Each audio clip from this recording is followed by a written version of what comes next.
Well,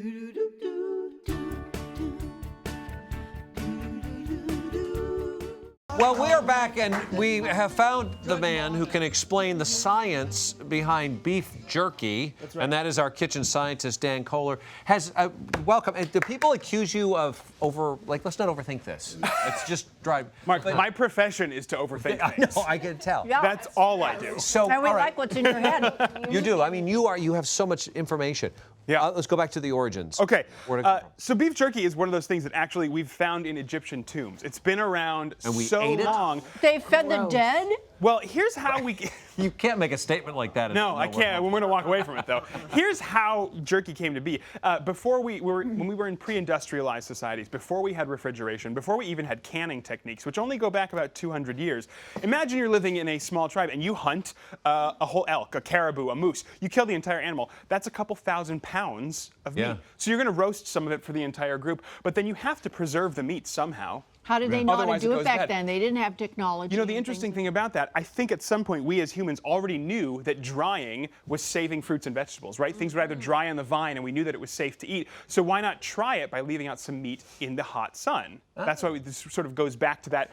That's quite a leap from dried fruit to meat in the hot sun. Listen, everything in the kitchen is a leap, right? Why did we think that grinding up meat and stuffing it in an intestinal case and grilling it was going to be a good idea? Logical. What else would you do with it? I still want to know how we got the egg, because I don't know what came first. Well, I don't know. So what is the science, though, behind it? So the science behind jerky, and this is really fascinating, it really just comes down to dehydration. When we take a pound of meat and we dehydrate it, we end up with 4 ounces of jerky. So we're losing 75% of the weight there. And what you need to grow bacteria is moisture or moisture and air. So when we take out all of that liquid, suddenly this meat, which by the way you should start snacking on it. It's really when you take away all that moisture, bacteria cannot grow in such an inhospitable nature. So we should get started on this one. It's sort of you fun to took make. that out of the freezer. Yeah, I like to keep the meat in the freezer for about meat? an hour or two. I use either flank steak. Let me get a good shot of that. Either flank steak or top round. Both of these are very low fat content, and you don't want fatty jerky. You want it actually very lean.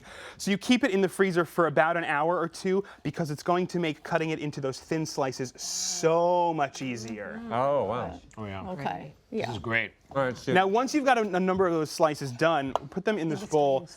And the marinade is very important. The marinade that I've got going on here has soy sauce, apple cider vinegar, molasses, honey, chili flakes, and some onion powder. Wow. And the important ingredients to know there are the soy sauce and the apple cider vinegar. Why? Because the soy sauce is increasing the salinity. It's increasing the salt presence there, and bacteria hate salt. And the apple cider vinegar increases the acidity.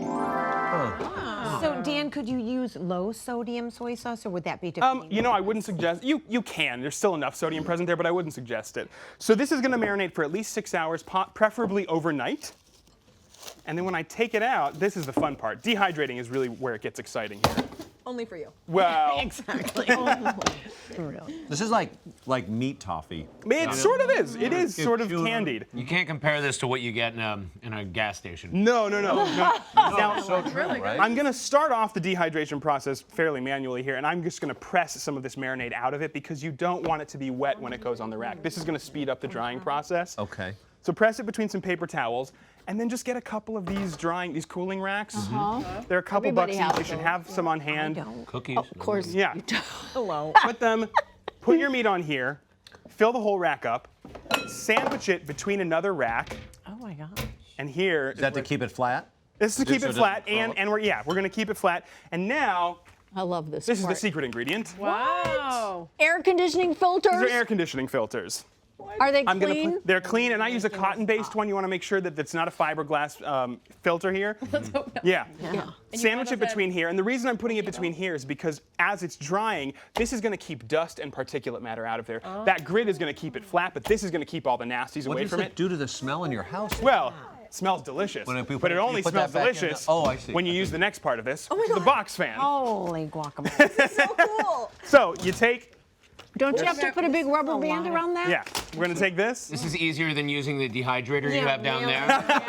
Really? Listen, not everybody has a dehydrator. Most people have a box fan sitting around. I strap this on with some bungee cords. How on earth did you figure this out? my This is God. amazing. This is really cool. Set it up. So much cooler When than you using stand a it up too. dehydrator. Why Stand it not? up, turn it on medium for anywhere from sort of 8 to 12 hours, and we've got some pictures of that rolling in.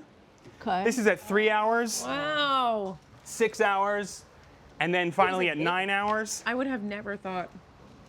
Okay, so the first thing I thought of when you Wow. plugged it in for 8 hours was my electric bill. You know, Yes. Oh, thankfully, actually, fans are kind of brilliant machines. They take very little energy to Yeah. run. These motors aren't very strong, and once a fan moves, it actually wants to keep moving. So this doesn't use a lot of electricity. And voila, after 12 hours, this is what we've got. And I've actually got some top round and flank steak here. Look at that. So yummy. And It suddenly, really is, for isn't it? really a fraction of the price of what you're paying, because beef jerky actually is kind of an expensive thing. You buy in It is. those tiny packages. Same with like turkey jerky. Could you use that? You know, And they have additives in it, Yeah, they have a lot of no. additives that you want to stay away from. I like to do beef at home. It's the safest one. Poultry gets a little trickier. You want to use Okay. some heat with that. But this is, good to go. And it's tender. The other stuff, like you said, you get at the gas station or wherever, you chew on that, and it's like chewing like- on yeah, a like piece a of rubber. raw- Or they mechanically tenderize it, or they do something to it, Yeah. and it just tastes artificial. Yeah. Like this is How really good. How do you long does store it- it, and how long can you keep this around? The greatest. So this is going to stay good for about 2 to 3 months, and you want to keep it cool and dry. So Ziploc bag or Tupperware, keep it in your pantry. It's one of those great this is snacks. I love it.